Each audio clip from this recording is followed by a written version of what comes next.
ఇక ముంబై నటి జత్వాని వ్యవహారంలో అయితే మాత్రం హీరో శివాజీ స్పందించారు. మొత్తానికి ఆయన కూడా సినీ ఇండస్ట్రీకి సంబంధించి ఇక్కడ ఎదుర్కొన్నటువంటి సమస్యలు అవ్వచ్చు, ఒక నటికి జరిగినటువంటి పరాభవం అవ్వచ్చు, అది ఆంధ్రప్రదేశ్లో జరిగినటువంటి ఆ పరాభవాన్ని అయితే మాత్రం ఆయన జీర్ణించుకోలేకపోతున్నారని చెప్పేసి చెప్పడం జరిగింది. ముఖ్యంగా ఎక్కడ ఉన్నాం మనం, ప్రజాస్వామ్యంలో ఉన్నామా లేకపోతే ఒక రౌడీ రాజ్యంలో ఉన్నామా, గతంలో జరిగినటువంటి పరిణామాల నేపథ్యంలో ఆ ప్రభుత్వం రౌడీ రాచరికంలో ఉన్నామా అనే విధంగా ఆయన వ్యాఖ్యానించారు. మొత్తానికి ఆ నటికైతే మాత్రం సంఘీభావం ప్రకటించారు. మరోసారి ఇట్లాంటి ఘటనలు జరగకుండా చర్యలు ఉండాలని చెప్పేసి ఈరోజు శివాజీ అయితే మాత్రం తన భావనని చెప్పడం జరిగింది. ఆమెకు అండగా ఉండాల్సినటువంటి అవసరం ఉంది. అయితే గతంలో ఎవరైతే ఐపీఎస్ అధికారులు ఉన్నారో వాళ్ళల్లో ఇప్పుడు కొంతమంది కూడా ఇప్పుడున్నటువంటి ప్రభుత్వంలో ఉన్నారు, వాళ్ళను కూడా మొగ్గ తుంచాలి.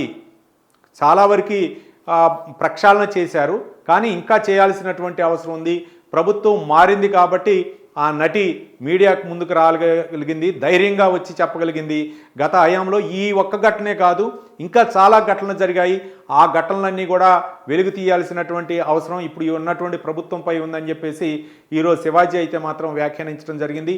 మొత్తానికి అంటే సినిమా ఇండస్ట్రీలో గతంలో అంటే ఏ మహిళపై అవ్వచ్చు, ఎట్లాంటి ఘటనపై జరిగిన అవ్వచ్చు, ప్రభుత్వం అయితే సీరియస్గా తీసుకుంటుంది.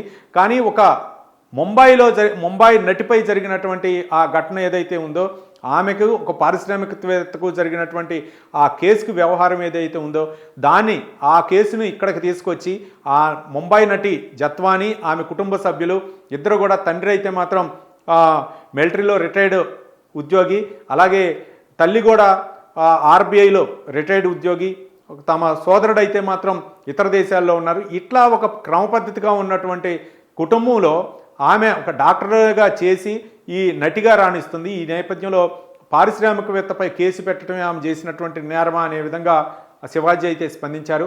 అంటే కేసులు ఉంటాయి, న్యాయపరంగా ఎదుర్కోవాల్సినటువంటి అభియోగాలు వస్తూ ఉంటాయి, వాటన్ని ఎదుర్కోవాల్సినటువంటి పరిస్థితి ఉంటుంది, న్యాయస్థానం ఉంటుంది, చట్టం ఉంటుంది. కానీ కేసు వాపసు తీసుకోవాలని చెప్పేసి వైసీపీ డ్రామా ఆడిన విధానాన్ని అయితే మాత్రం శివాజీ అయితే మాత్రం తప్పుపట్టడం జరిగింది. మొత్తానికి గతంలో ఎప్పుడు కూడా ఆయన గత వైసీపీ ప్రభుత్వానికి ఎప్పుడు కూడా ఎదురుదిరిగి పోరాడినటువంటి సందర్భమే మనం చూసాం. అయితే ఈ వ్యవహారంలో అయితే మాత్రం శివాజీ తీవ్రంగా స్పందించారు.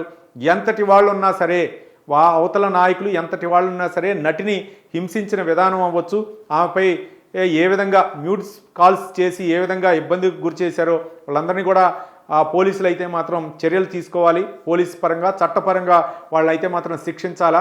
కాబట్టి గతంలో ఉన్నటువంటి అధికారులు ఎవరైతే ఉన్నారో వాళ్ళని ప్రక్షాళన చేశారు, ఇంకా చేయాల్సినటువంటి అవసరం ఉంది.